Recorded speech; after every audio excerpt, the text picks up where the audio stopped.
when you click on the simple ID, that's all that. They will now ask you for passcode. Passcode is job, J-O-B, job.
Okay, yeah.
Really? Good evening, everyone.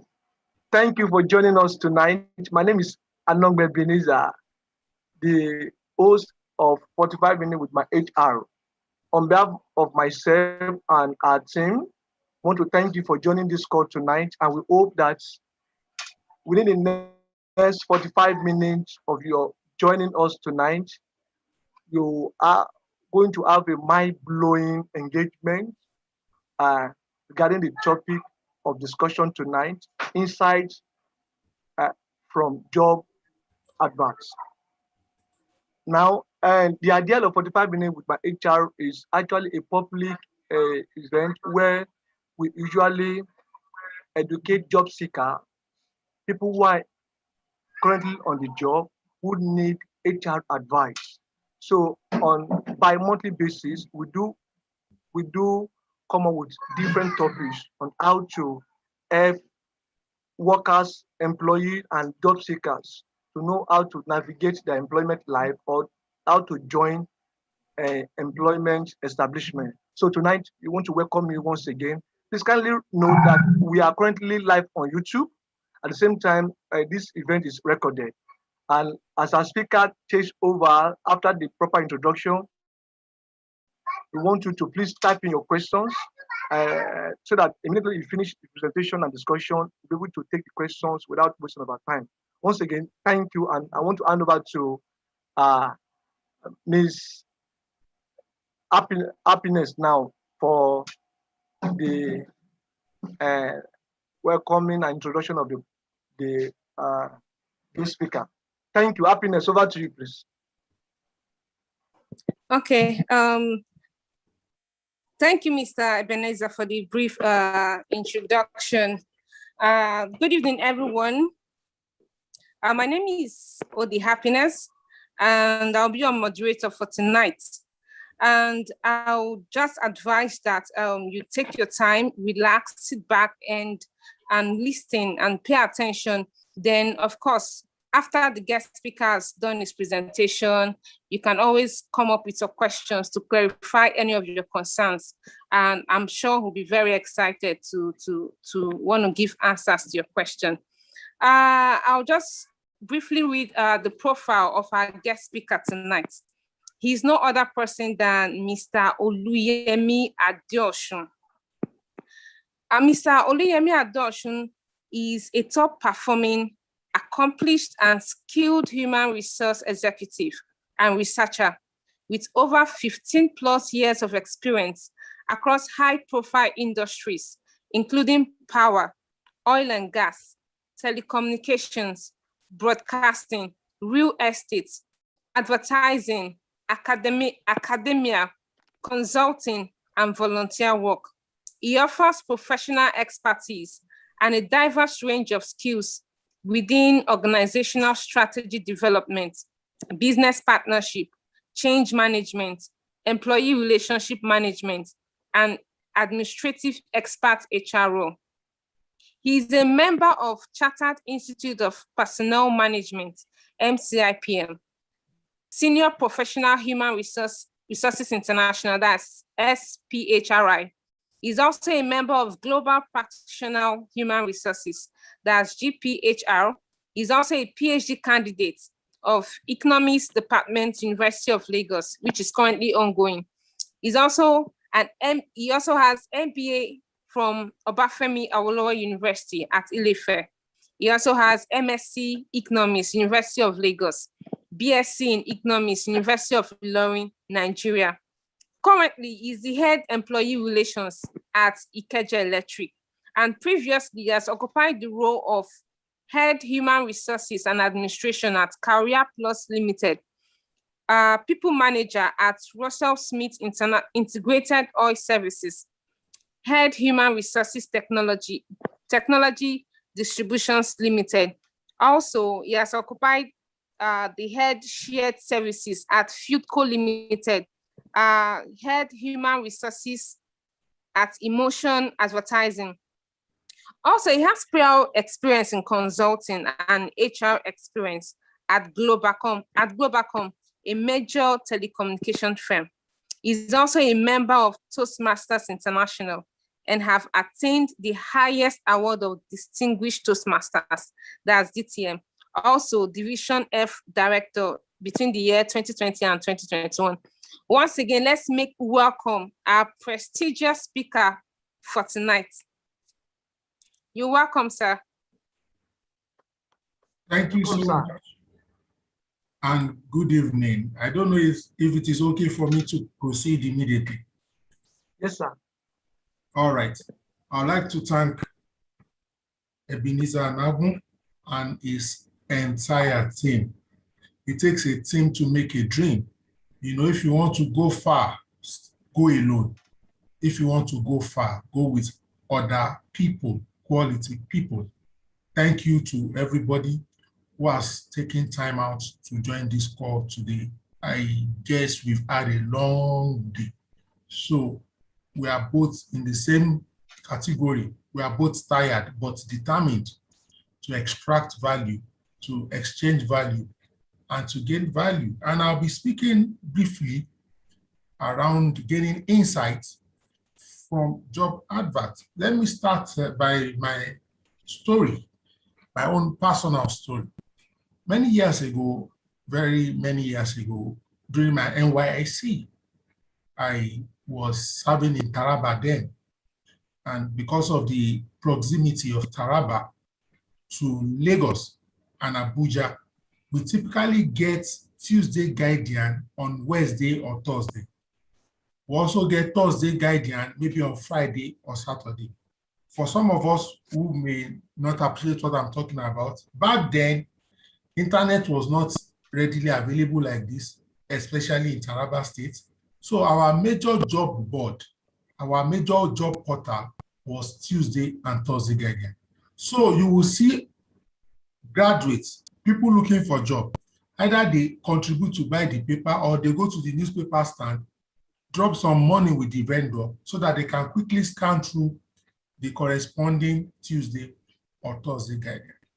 Now, I was in a particular organization then called NCCF. I was living there.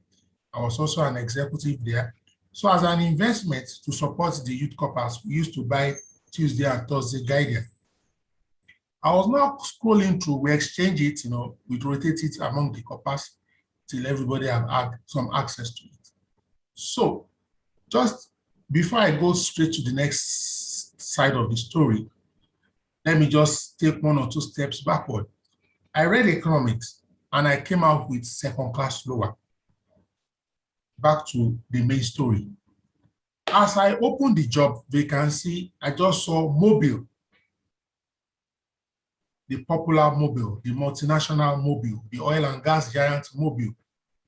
And they listed like 12 courses like economics, statistics, mathematics, quantitative sciences and social sciences.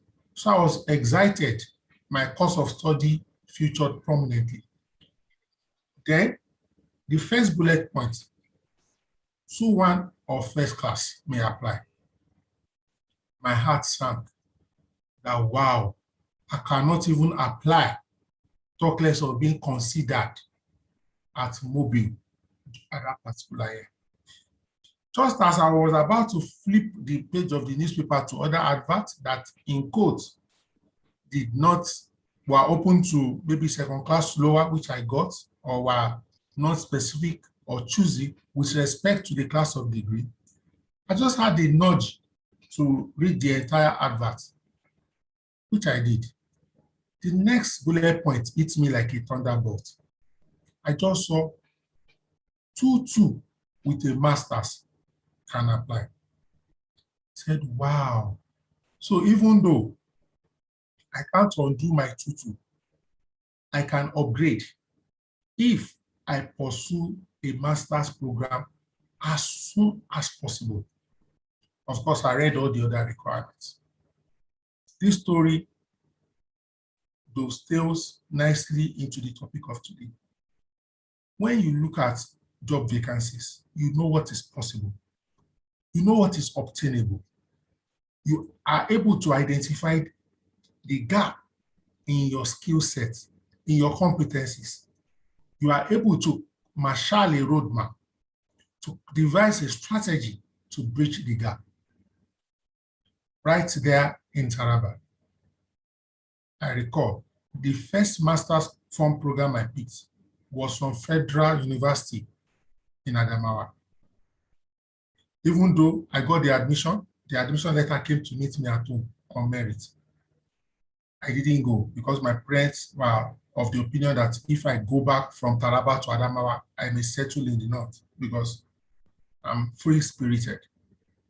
But on returning back to the Southwest, Ibadan precisely, I started looking for any tertiary institution that was doing a master's program. Eventually, I found my way to University of Lagos, where I did my master's program. Not long after finishing my master's program, or towards the end of my master's program, I saw an opportunity to do an MBA at Obafemi Awolowo University. I quickly applied. Something told me that one organization will say 2-2 with 2 masters can apply. In other words, I upped my game by myself. What am I saying? That whether you are looking for a job or you are not looking for a job, it is good you review relevant job vacancies. There are quite a number of things this can do for you. One, when you look at a job vacancy, it tells you the expectations. And they are typically in 2 categories. We have the required expectations. and we have the desirable expectations. Typically, the required expectation is such that if you don't meet it in quote, don't bother, because it is expected that for you to function optimally on that role, you must have the required competencies and skills and qualifications. The desirable are good to have. It means if you have them, it will further enhance your capacity, your potentials to be able to deliver excellently on the job. I know there are two categories of people on this call right now: people who are working and people who are not working.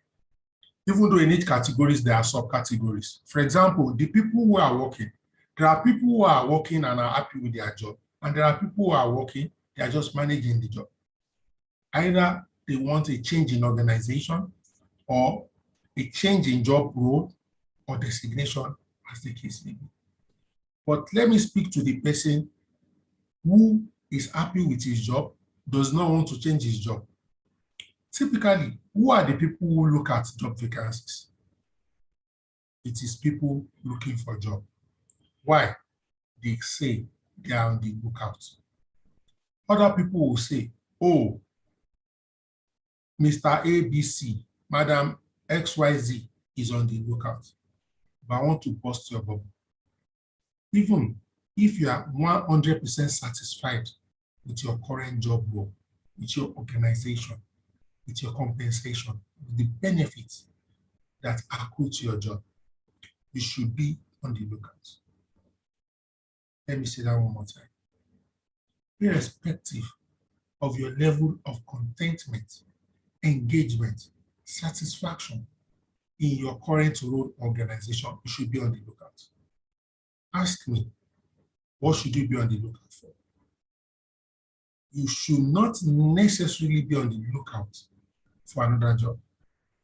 You should be on the lookout for growth and development opportunities. That is the crux of the matter. When you take a good look at job vacancies, it tells you the broad perspective. No matter where you work, your organization operates in an industry. Also, your role operates in a global market. You may be performing excellently well in your organization today. You may be a local champion. Your organization may be restricted. Maybe to perform your role right now in your organization, you need just 21 competencies. Maybe in the industry, the higher flying organizations, maybe at the global level, you need 43 competencies. When from time to time, you look at job vacancies around your area of interest, your current career, it will show you, for example, if there are new softwares you should learn about, if there are new regulations, legislations you should be conversant with, if there are new emerging competencies, skills that are moving from desirable to required. In other words, you see the difference between you and the very best practice. That way, whether it is required in your current organization or not, you will strive to acquire these skills, because your career prospects cannot and should not be limited by your organization. Why? As a professional, you must be proficient for the global market. I'll say that again. I'll reiterate it. For the global market, as a professional, you must be proficient at the global level. Don't think like a Nigerian, you're a global citizen. Don't think like ABC company, XYZ organization. You are a global employee. That way, you will raise the bar. That way, you will become the bar. That way, you will be the standard. I hope I'm communicating this evening. I hope I'm adding value to you this evening. Now, let me also say this. Apart from checking vacancies that you can apply for or that you are suitable for or that are, so just for example, let's say your job is customer service executive. As you check vacancies around customer service executive and you identify possible gaps and bridge it, the next level is pick vacancies at the higher level of where you are right now. So using my example, customer service executive, you should now begin to look at vacancies, for example, that are around customer service, maybe supervisor or manager or team lead. I've upped the game right now. Previously, I was talking about looking at vacancies at your level. I'm now saying look at vacancies at next level above you, next 2 levels above you. That way, you will also be able to identify skills, competencies that separate you from your next promotion. And you come up with a roadmap, a strategy. It can be a 2-year plan. It can be a 6-month plan. It can be a 5-year plan. You map it. What skills do you need to acquire? What competencies do you need to embrace? How do you acquire these skills? Which one will you get via YouTube? Which one will you get via Coursera? Which one would you go for via certification? Which one would you go for via educational programs like a master's degree? Which one will you go for through internship? Which one would you relate with your friend to put you through? How would you fund it? How would you manage your time? 24 hours that you have limited and spread it.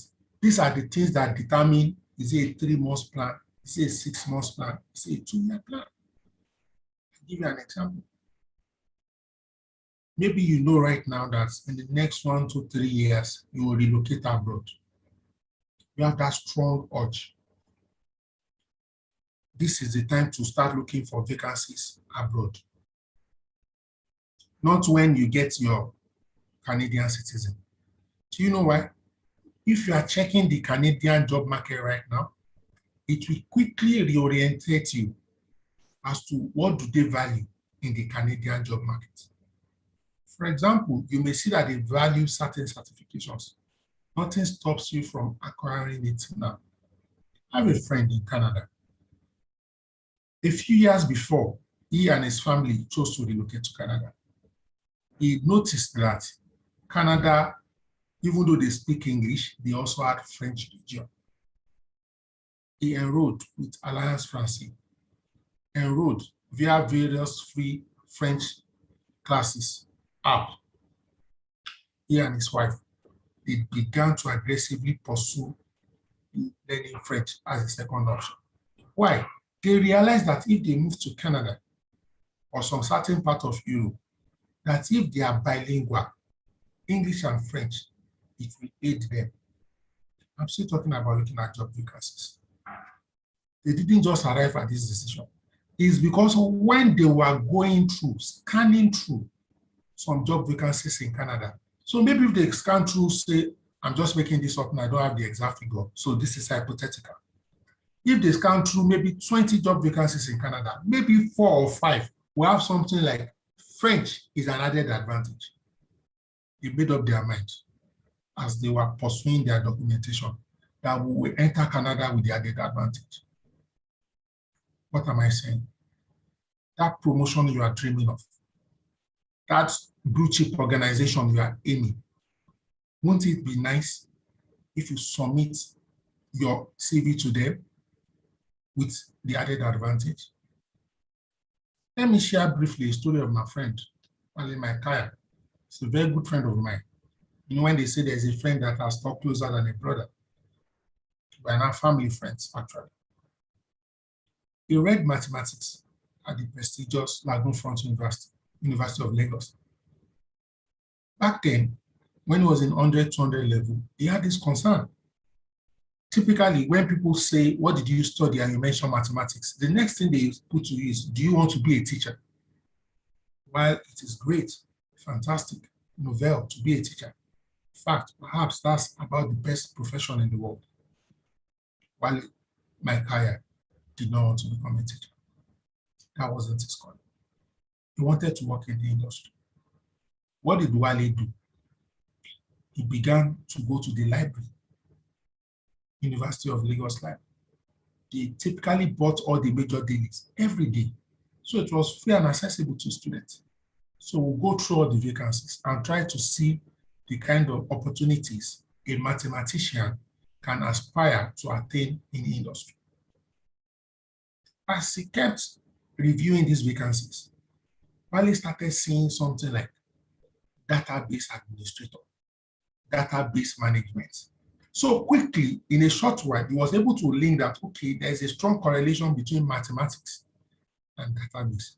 But he now noticed that while mathematics will not be the only subject, because they had other courses like statistics, computer science, and the likes, he will now see things like CCNA is an advantage, or a 10I or G or something is an advantage. So programming language is an advantage. SPSS is an advantage. One after the other, Wale began to pick these skills up from the statistical software SPSS to Oracle, 10G, and different programming language. By the time he was in a service year, all the so-called other points typically listed in the job vacancies, Wale had what? Wale was ready for the labor market. Wale was ready. So when you go through these job vacancies, you begin to what? See insight. Another thing that job vacancies do for you is that it helps you to appreciate the future of a role. Let me give you an example. When you keep checking regularly job vacancies around a particular job, with time, you will notice whether the demand for that job role is increasing, is consistent, or is reducing. For example, let me give you a job role that is relatively consistent. Accountancy. Because at least till the immediate future, people will always what? Need accountants. Let me give you a role that relatively has been increasing. Roles around maybe social media manager, social media executive.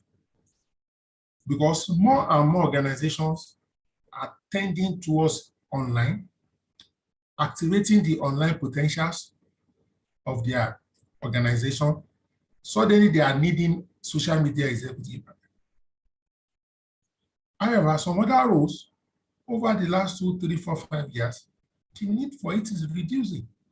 So when you keep checking job vacancies, it will help you know whether your chosen profession, your chosen career, your chosen occupation has increasing prospects or diminishing prospects. If it has diminishing prospects, nothing to worry about. You quickly activate your diversification strategy. Either you ask what's the hot cake in that narrow space, what's the niche area, or what and where are the complementary professions, occupations you can move to. Okay, so I've shared quite a number of insights, as to what you can get. But the last one I would like to add before I go to the question on the chat box. The last point I would like to share is that regularly checking job vacancies will also keep you abreast of the relative financial or remuneration of your job. I know many organizations will just write salary is competitive. However, many organizations to also write the salary. You may be earning 35,000 naira and you may be happy. But if you see the same job role and you see like 5 to 10 vacancies in the space of 2 months, advertising that role with the same level of complexity, the same level of intensity, same level of competencies, and all of them are putting an average of 50,000, something will tell you that, wow, it is either my organization cannot afford to pay me more or they are cheating me. Don't forget that knowledge is power. Remember, ignorance is bondage. When you check job vacancies, it enlightens you, lets you know the possibilities, lets you know the things that are possible in terms of connectivity, relatedness. It will show you emerging areas of value so that you can quickly position yourself and develop competencies along this axis. Okay. Now, I can see one question here by Nkiru. I will encourage every other person on this call to please drop questions. Nkiru here says, share about competencies you talked about and how people can discover the competencies for each profession. What is the profession you have in mind specifically? All you need to do, just look for vacancies around what the job you are talking about. So let's assume that the job you are looking at is HSC, Health, Safety and Environment Officer. Just type Health, Safety and Environment vacancy in Lagos in Google. Like they say, Google is your what? Friend. By default, you will see quite a number of jobs, both valid jobs and expired jobs. Take, say, the first 20 jobs you see around Health, Safety and Environment Officer. Go through all of them. Quickly, you'll be able to identify some competencies, some skill sets that generally cut across, at least most of them. Then you will now see some peculiarities. So for example, maybe the oil and gas in the HSC in oil and gas may be slightly different from the HSC in maybe construction or in aviation. But there will be some things that cuts across that is uniform. They may sometimes use slightly different nomenclature, but you will still be able to pick that. Oh, this is it. This is it. So maybe somebody said, oh, my dream is to enter the oil and gas sector. Just type, for example, oil and gas vacancies in Nigeria. Take the first 20 vacancies and begin to check. By the time you are through, after a painstaking review, you will notice that, oh, what type of jobs are readily available? Maybe in the process of checking, this is hypothetical now. Maybe you see that, oh, there's underwater welding. You might never have heard of underwater welding before. That may now force you, unlock your curiosity, and then you ask questions, what's underwater welding? Is there a place you can get that skill in Nigeria? How long will it take you to get the skill? If you acquire the skill, how quickly can you get a job in the oil and gas? Because you got the information by conducting basic research and you explore further. Before you say Jack, you may be an underwater welder with a multinational. Before we say Jack, you are in Kuwait working. So it's very, very easy. From my profile, you will see easily that I'm an HR professional. I remember many years ago, while I was going through a job vacancy. In a particular job vacancy, I saw something there, and I just want to use it as a personal practical example. They wrote that knowledge of Sarbanes-Oxley Act is an advantage. Knowledge of Sarbanes-Oxley Act, in my mind, like all of my professional years of practicing human resources, of studying human resources, I have never heard of Sarbanes-Oxley Act. What will be your natural reaction? Let me move on. I just typed it into Google, Sarbanes-Oxley Act. Lo and behold, what is it? It was a US legislation. The entire act, cover to cover, was 4 pages. Why is it called Sarbanes-Oxley? It was Senator Sarbanes and Senator Oxley that chaired the committee that reviewed the particular act. So it's like, let's say Sarbanes moved the motion, Oxley seconded it. That's how it became Sarbanes-Oxley. Less than 30 minutes later, after reading extensively the 4-page document, I could update my CV with profound knowledge and understanding of this act. And it was true. Now, if I had opened that act and maybe it was 200 pages, I can still become familiar with it, but maybe it will take me 2 weeks.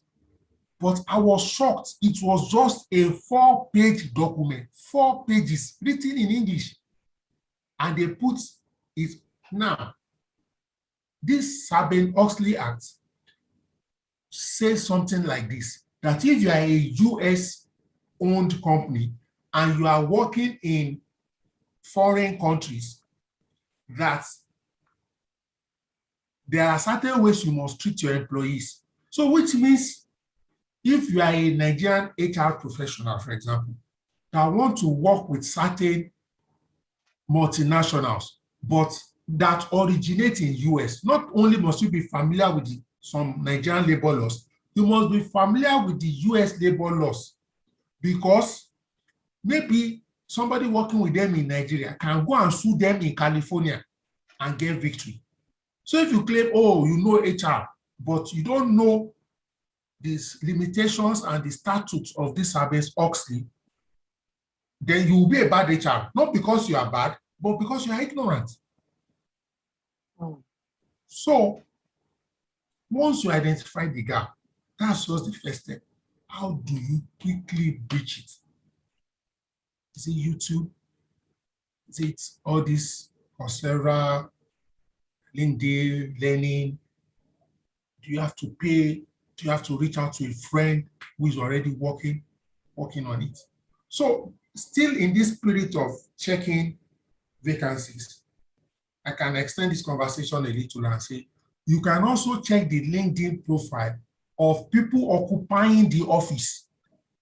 So let me give you an example. I've never done HR director in my life. It may be a good progression for me. If I just go to LinkedIn and just type HR director, Nigeria or something, by default, because it's like a search engine, just like you can use Google, most websites and most platforms typically have search functions. So just go to LinkedIn, type HR director. Typically too, it will rank those top 20, maybe by top 20 popular or top 20 optimized, whatever criteria.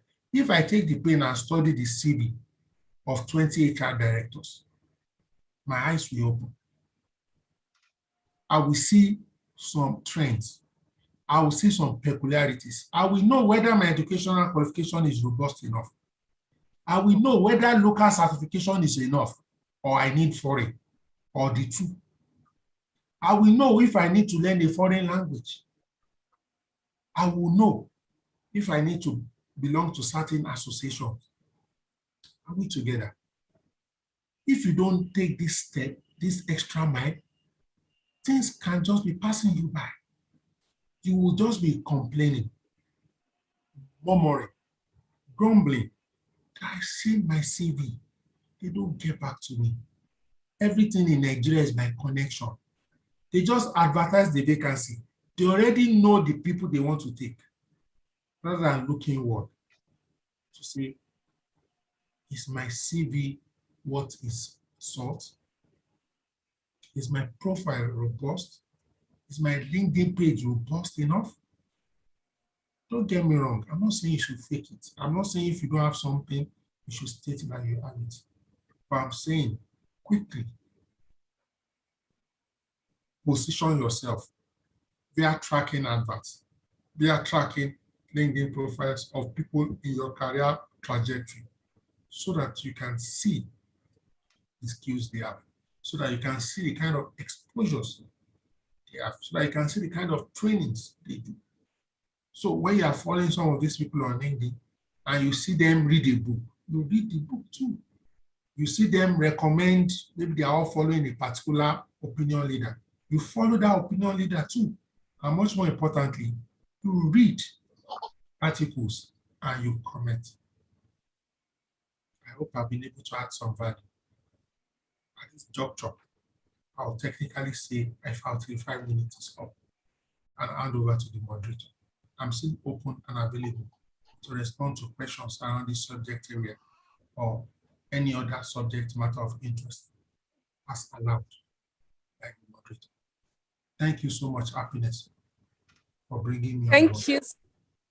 Thank you so much, sir. Thank you so very much. We really, really appreciate you. And I must say, personally, I've learned so much. If I didn't learn anything tonight, at least I've learned that even if you're on a job, even if you're satisfied with your current job, one should consistently have to look out for job vacancies to identify the gaps in your profession, and so that you up your game, and so that you can be you can compete even globally. Thank you so much for your lecture. I trust everyone has learned one or two on this platform. So if you have more questions, I don't know if there are other questions, so you can just throw it in. So before, in the absence of any question, I want to quickly ask this question. What will you advise people who actually want to get certified? There are a lot of certifications out there, but due to finance, they are laid back. There are actually a lot of people who want to upgrade, but looking at the kind of salary they get,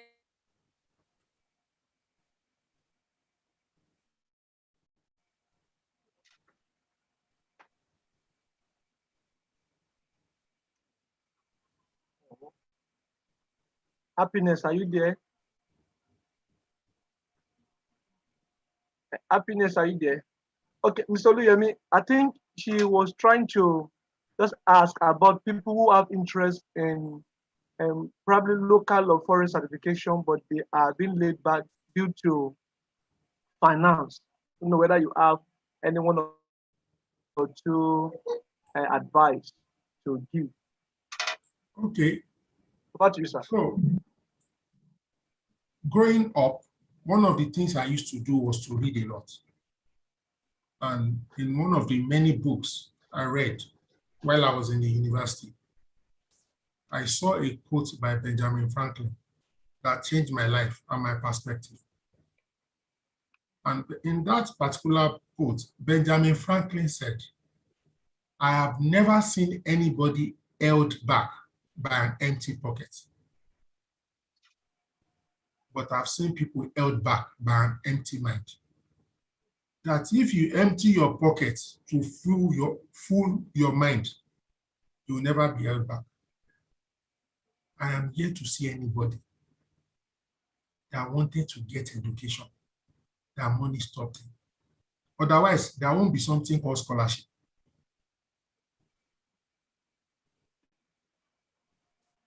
There is scholarship because some people cannot afford to pay. So if you cannot afford the education, can you be intelligent enough to attract a scholarship? Can you be intelligent enough to search for a scholarship? there's always a way around. Can you do instrumental payments? I remember when I did my MBA program, then the school fees was 212,000. I could have run away and say, I'm not doing this. I asked the next question. Must we pay this 212,000 at once? They said, no, actually you can pay 4 times over 2 years. I say, okay, what is the minimum first payment? They say 54,000. Suddenly I wasn't looking for 212,000 anymore. I was looking for 64,000. Paying that 64,000 was very difficult. Paying the rest of the money was very easy because I now got a job along the line. What if I didn't start because I didn't have 212,000? So even if it is fair to go and buy the handout and read it, read the material such that you know that the only thing stopping you now is money. That if you have money and you register for this exam right now, you will pass. You can reach out to friends who have done the exam and pass. There will be some materials they can share with you. Please, please, please, never use money as an excuse again for the rest of your life. Please, I can't say more than that. Wow. Okay, thank you so much. Right, happiness. Okay, okay, so I can take it up from here. All right. Well, I'm not particularly surprised by your presentation because each time virtually almost every week, I usually listen to you, both online, on YouTube, and your I'm always glued to you and always with my daughter. I must confess to you that I think without any exaggeration, I made up to 2 pages from my big daughter tonight, just merely listening to you and just jotting some of major things you are dropping. In fact, beyond what I was expecting, you really personally, not even, sir, even if, and this is my personal observation and conviction, even if this call tonight was between me and yourself, in fact, I'm satisfied. I'm satisfied that occasionally it's no, we are looking for job. That's where we now begin to look for job advertisement, but for growth and development.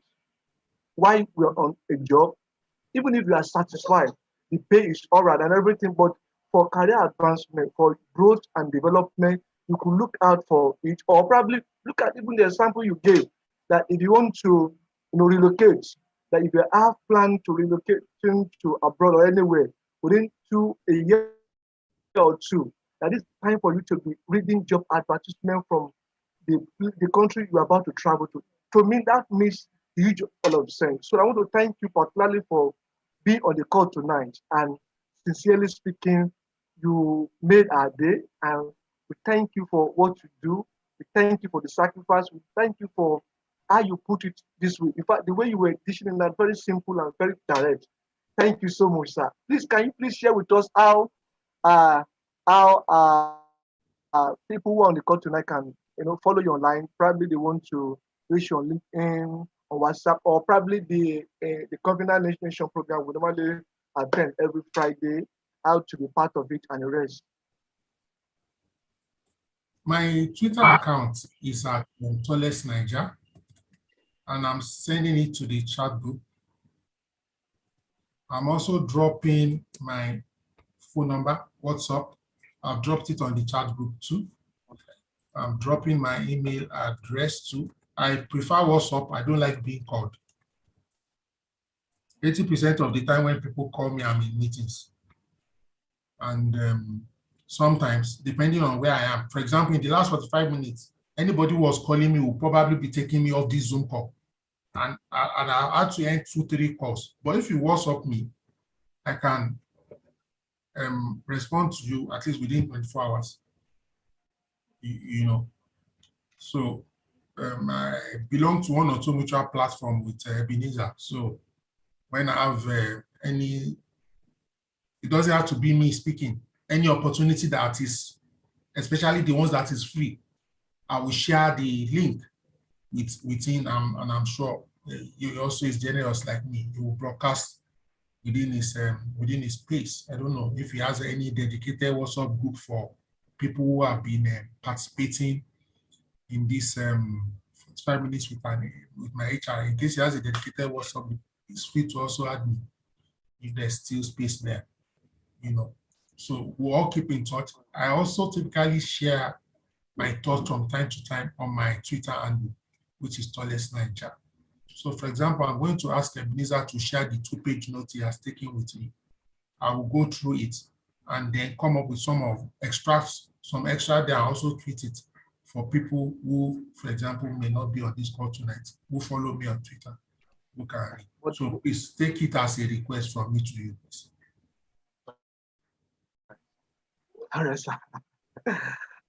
Thank you so much.